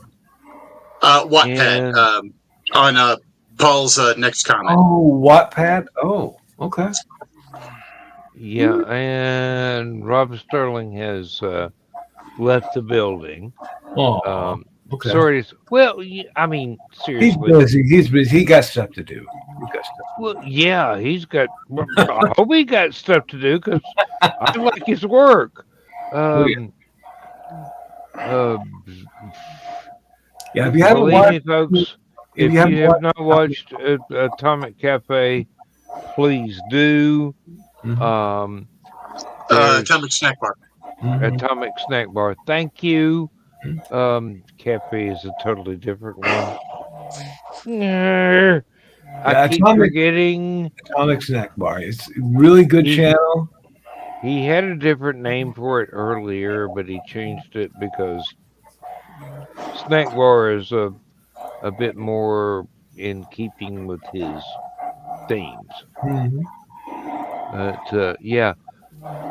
Rob Sterling's work is really good, folks. Please check out his YouTube channels. I beg you. You will not be sorry.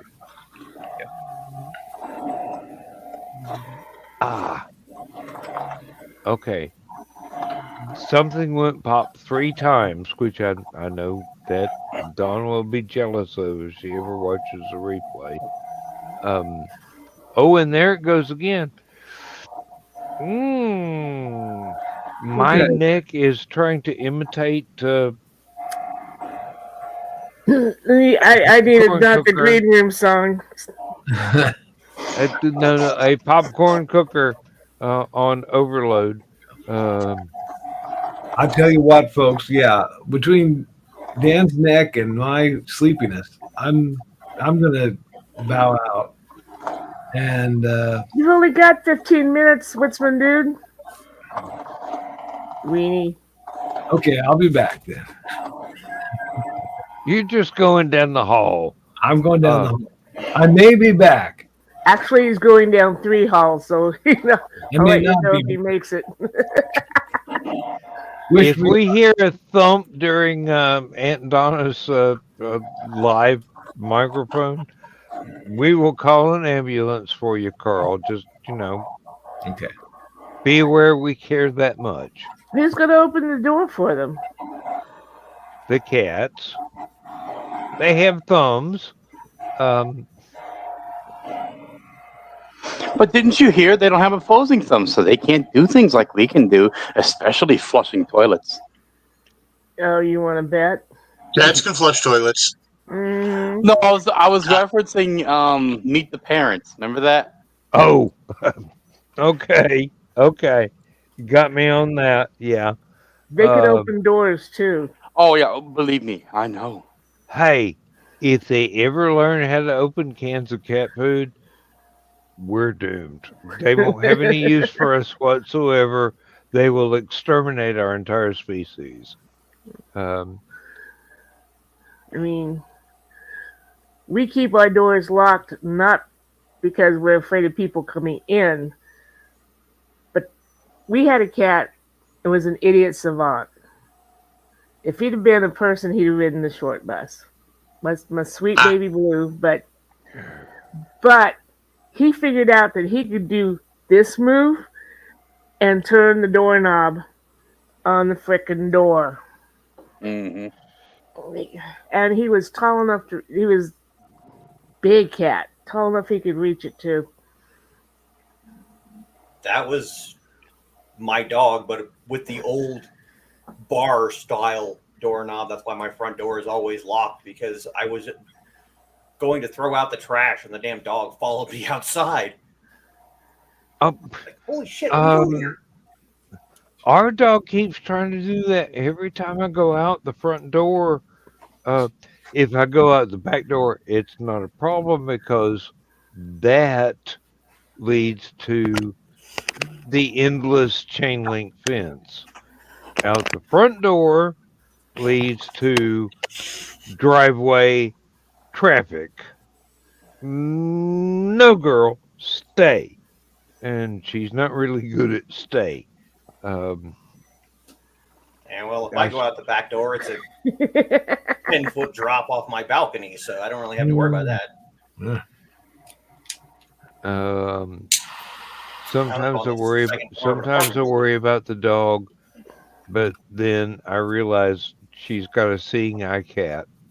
Yeah, I've got a front door and a slightly less front door. Well, I mean, the dog's not blind. It's just the cat's much smarter. Um, The dog and then in the apartment below us is blind. Perfect hearing, but blind. Our boy is deaf. I'm like, so all we need is someone to move into the apartment on the other side of me that has a dog that can't bark. There you go. You know, while I was down the hall, weird thing happened. I'm closer to Donna's office then. Okay, Mm-hmm. so I can hear her. Those damn Ouija mints. Yeah, it's Ouija mints again. I could hear her speaking, and a half second later, I could hear it on my speakers in here, echoing back through there. So it's like Donna was speaking on one of those bad PA systems, and like a football game. Like, oh, Yes, that's what I said. You know, large fry, large chocolate shake, and 2 cheeseburgers. Hold the pickle. Oh, do pickle. wow. Where's that? Not the room, Johnny. Thank you. Save it for tomorrow night, dear. Please. We got to have something to do tomorrow night. Oh, you know I can do it every night. Be careful, Misty is part Latina. She will cut a person. And Let's Paul, see. I will call that an even draw, sight unseen. A Latina versus a Viking. Who would win? Yeah. She's short, but she's feisty. The people Well, my short mama used to say they do dynamite up in little packages for a reason. Yeah. Yep. Paul, our cat will do the same thing. Or what'll happen is Your cat will cut a bitch. I didn't know that. I will take the cat food down, and we have a friend who does a show in the morning, Monday, Wednesday, Fridays, and about 10:15, I start getting these cats coming in here going, it's time for my lunch. You know. Yeah, right. You know, It's also time for our friend. Yeah, and I don't care what you're watching on that box. It's time for our lunch, and you need to get down there and do it. And then when our friend comes on, mm-hmm. the speakers go, "Oh, sorry, I'm not carrying this overload." Mm-hmm.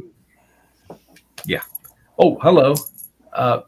I got another. Hi. Telling me it's time for me to go to bed. Is that it, Moni? Yeah. Yeah, I'm You actually changed the name again. myself. Well, he's not a her or a he anymore. He's an it. So Moaning. it's an it, Moni. It's cousin it. Okay.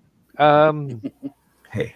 Guys, I'm going to say What's good night that? a little bit early. I'm about to fall over. I've been up for a while. So Okay, Night, Andrew. Thank you for y'all joining have a good night. us. Yes, sir.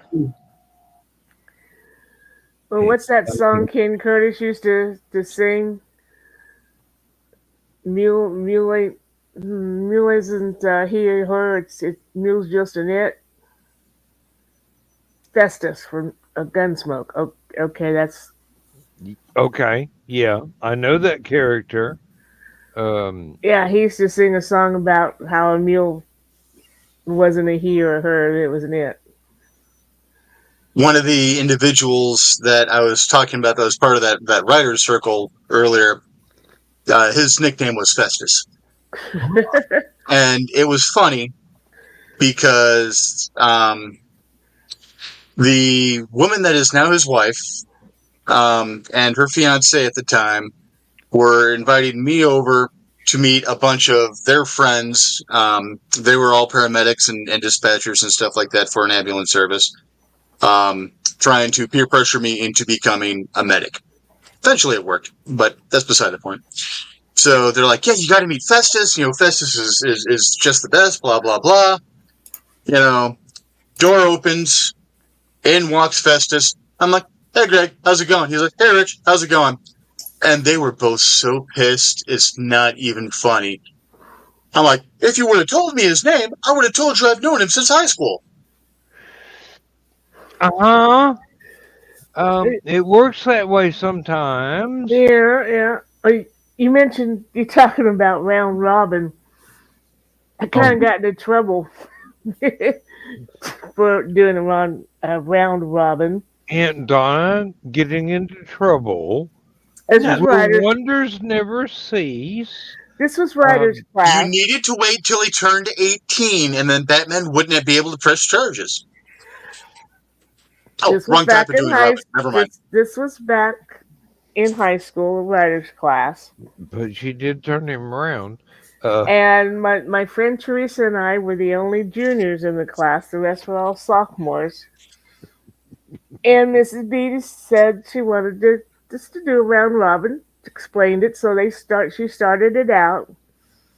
And it gets to me. No, it got to Teresa first. And she looks at it, and she looks at me. And she writes, hands it to me, and I look at it, and I look at her like, okay, they had started out this really, really nice, cute story about these people who went for a picnic in the woods, and it got to Teresa. They were all eaten by bears. And no, satanic ritual. And I looked at her and I said, okay, I can go with that. Here we go. I don't even have to research that. Yeah. I know how that one goes. Challenge accepted. We got a bit of a talking to. Well, they gave you a prompt. Just go with it. I mean, come on, man. I mean, yeah. I mean, challenge accepted. Yeah. That's like everybody is happy, and now they're all going to die. Wonderfully too. There was a lot of blood. Teresa was really, really twisted. Wow. And then I miss her. And then the white folks entered the haunted house. Well, the black person goes, "Oh, I'm gone." Don't fail me now. I didn't seen this movie before. I just want to point out that Donna said that this other writer friend of hers was twisted. I mean, how bad was she? I mean, wow. Okay. That is a value judgment that I never expected anybody to make. Hey. I know that Donna has an active imagination. Mm-hmm. She's been married to Carl for how long? 37 years? Yeah. In our creative writing class, we used to have to do brainstorming projects. So one person would come up with an idea or an object, go to the front of the room, and then everyone just starts throwing out things. Things get written on the board. You vote for 4 things, and then that becomes the 4 topics that you write a little short story off of. Every single time, I didn't just write on 1. I included all 4 of the things that they put up there. And I'm just like, let's see how left field I can go on this. Mm-hmm. And the teachers hate it when you whose line is it anyway for adults? Oh, no, Mrs. Harris fucking loved it. Oh, man. That's good that your teacher can recognize that, because you're probably a better creator than a lot of the people that you're working with at that point, And if you, She let us call her Patty. yeah, Well, it's good that a teacher will recognize, okay, I'm not worthy. You created something that is great, by doing that. And, well, Well, then again, there it was was creative writing. She's like, get creative. Mhm. As long as the school's not going really to come down on me for it, have fun. Mhm. Yeah, really. uh, And my English teacher let us call her on Thursday. But well, and there was another instance where we had to write just one page, little bitty short story, only conversation, and let the conversation make the picture. Mhm. I wrote I wrote one of a couple arguing, and Mrs. Grant is as I'm reading it aloud. Mrs. Grant is smiling and she's, oh, this is good. And I get down to the last lines and where they make up. And I love you, Michael. I love you too, Robert. What? Yeah. Yeah. there was a Jim Stafford song that my brother that my dad really enjoyed with the same sort of didn't expect that, but Mhm. Daddy got a kick out of it of laughing at it.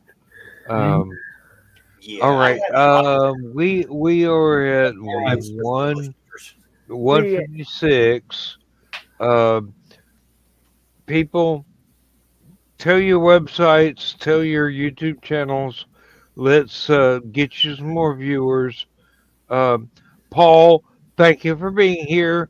I'm not ignoring you. It's just We get carried conversation is away. fast and heavy. Yeah. Um,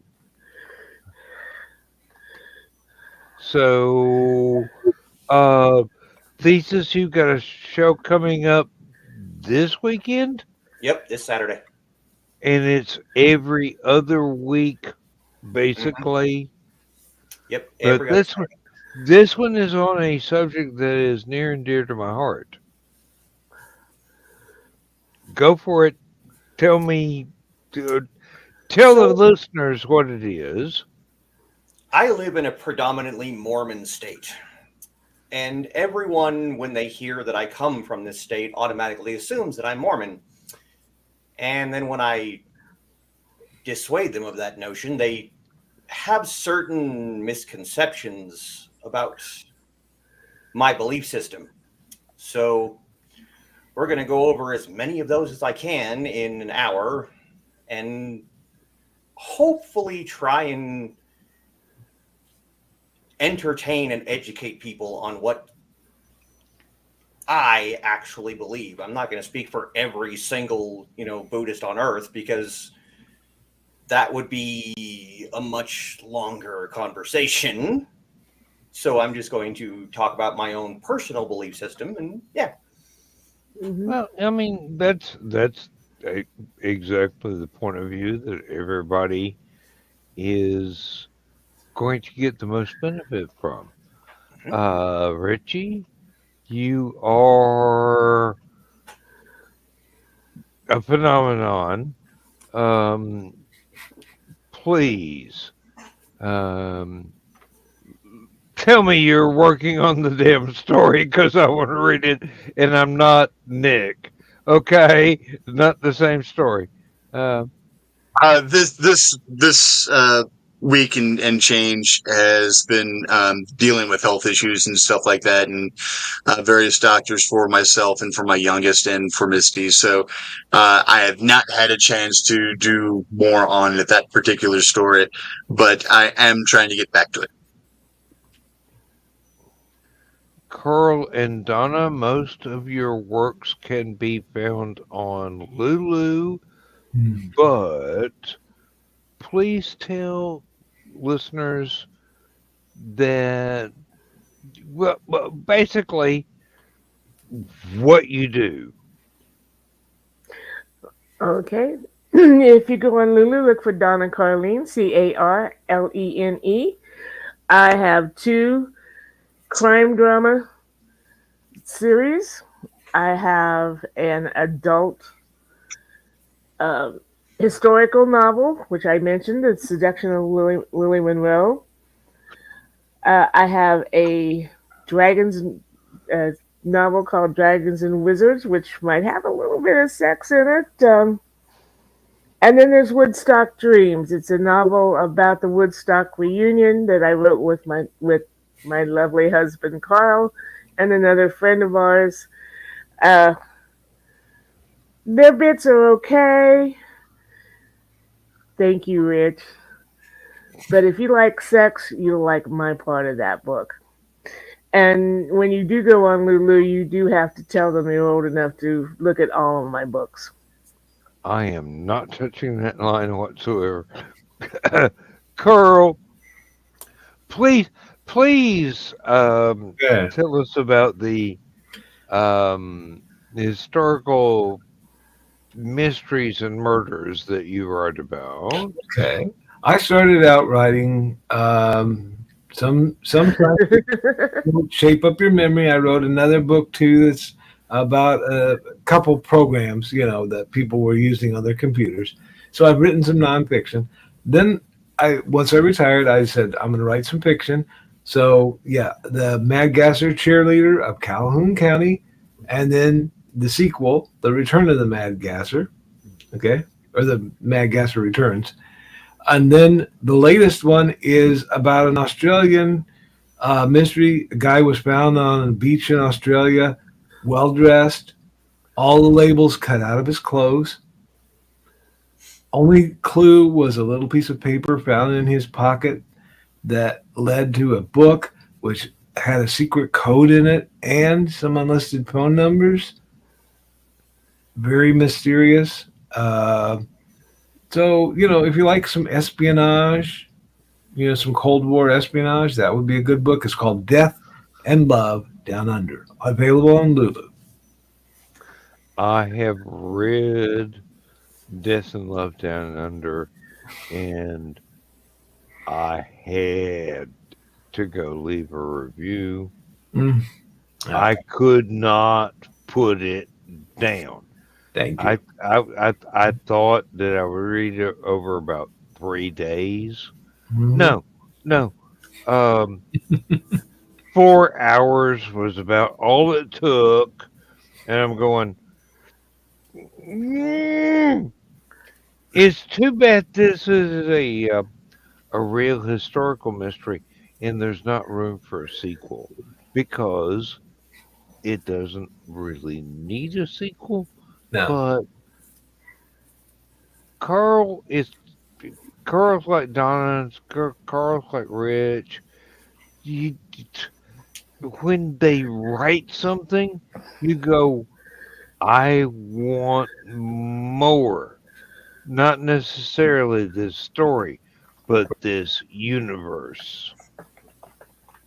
Folks, I hang out with writers, publishers, editors, rocket scientists, and other people I am Yes, Paul. loath to try and categorize because they're multi-talented. But this is Last Man Standing, and this has been one of the most interesting Last Man Standings we've had.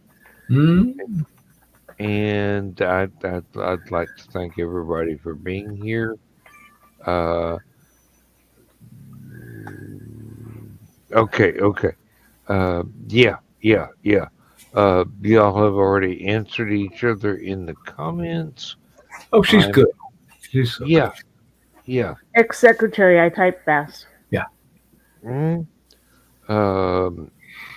Not fast enough. I want 7 more books.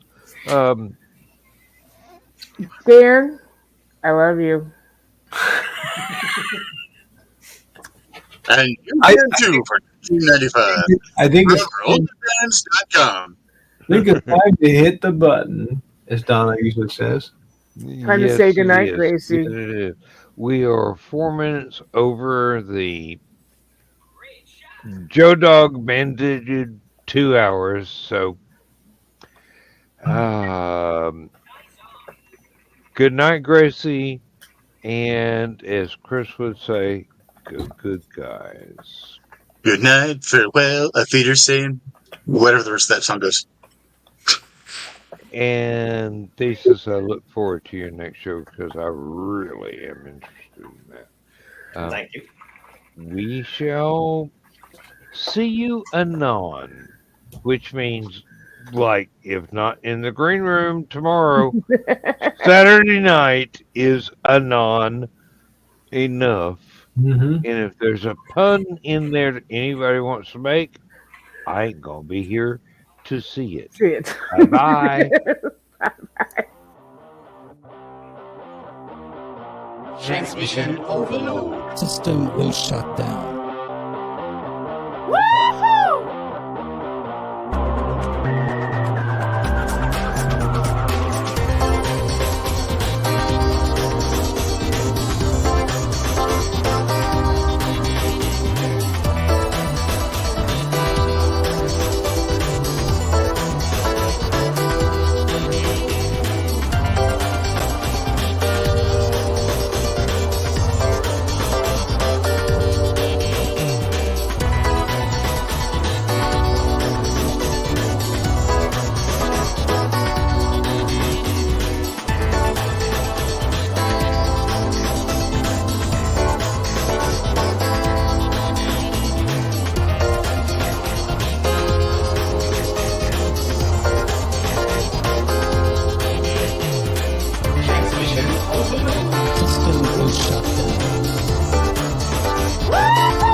System will shut down.